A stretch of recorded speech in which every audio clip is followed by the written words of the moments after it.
Hello guys! Tara, samahan niyo ako. Maglakwatsa tayo. Ma-traffic ba sa inyo? Dito kayo, karerahan mga sasakyan dito. 5 hanggang 6 ang lanes na nakakapagpakaba lagi sa akin. Dahil alam mo yun, parang nagpapatintero mga sasakyan. Left and right ang overtaking. Tapos 3 minutes lang yung delay sa traffic light. Matagal na yun sa kanila. Alam nyo, gusto ko rin sanang mag-drive. Kasi dito kailangan. Kasi lang napaka-nervyos ako eh. Actually, nag-take na ako ng exam nung nasa Canada pa ako. Pasado naman. Kasi lang, pag nasa driver's seat ako, wala. Or kapag nasa sasakyan ako, sobra akong ninenervyos, lalo na kapag asawa ko ang mag-drive, na akala mo nakikipagkarera kami. Hindi ako yung relax na nakaupo, kundi alam mo yun, nakakonsentrate, na nakahawak sa ano. Masaklap is, pag nakikita niya yung facial expression ko, tinatawanan pa naman ako. Ayan yung mga skyway, oh. Na kapag bago ka lang mag-drive, siguradong mawawala ka dyan. Saan-saan napupunta yung direction. Ang ganda lang, menos traffic kasi bawat direction may pupuntahan. Yun lang. Yun lang, masarap ang may sasakyan, pero masakit sa bulsa ang insurance. Kailangan may insurance ang sasakyan dito.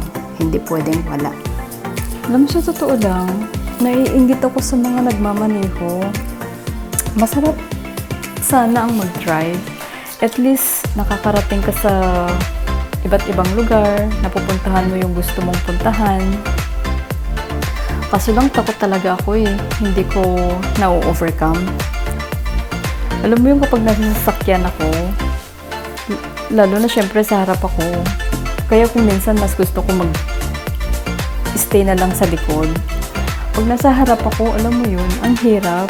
Yung hindi ako naka-relax. Para akong naninigas, para akong pinipiga. Ang hirap kaya, kasi kapag nakikita ko yung mabibilis na sasakyan, tapos yung malalaking truck, tapos yung asawa ko is mabilis magpatakbo, tapos biglang may susulpot sa harapan mo, sa harapan ng sasakyan. Ang pinakamahirap sa lahat, yung hahablutin ko yung kamay.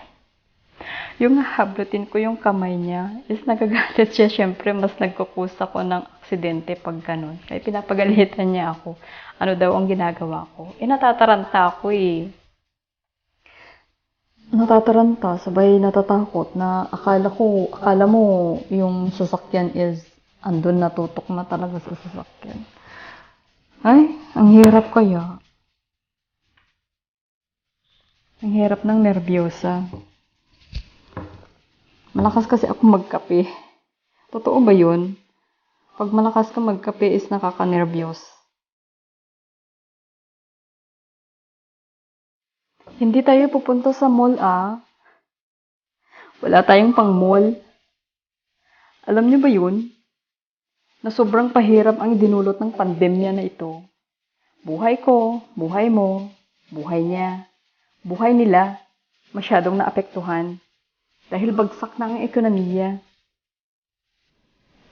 Maraming nawalan ng trabaho. Maraming negosyo ang nagsara. Maraming nawalan ng negosyo. Hindi mo alam kung saan ka pupunta. Hindi mo alam saan ka tutungo. Wala kang matakbuhan. Wala kang mahiraman. Kasi lahat naapektuhan. Lahat nagsakripisyo.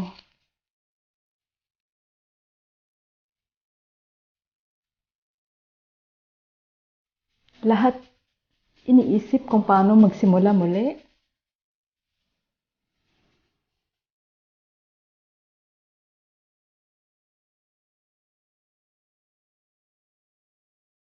Lahat hindi alam kung saan kakapit.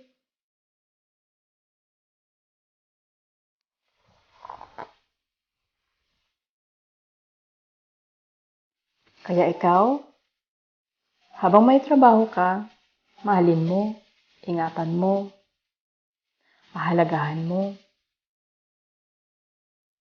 Dahil marami ang nawalan ng trabaho. Ala, ang drama naman. Ay, dito na nga tayo. Nakarating na tayo sa ating pupuntahan.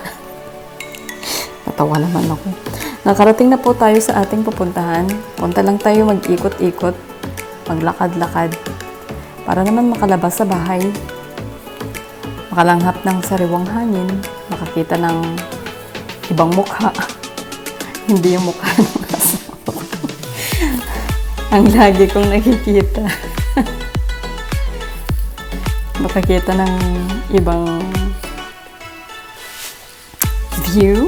Hindi lang yung backyard ko ang nakikita.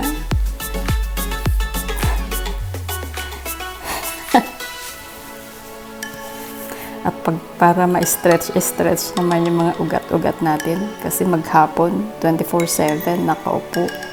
Or kain, tulog, gawa konti. Yun lang. Kailangan din natin maglakad-lakad konti. Kaya ayan, enjoy nyo po yung munting view na aking ipapakita sa inyo. Salamat po!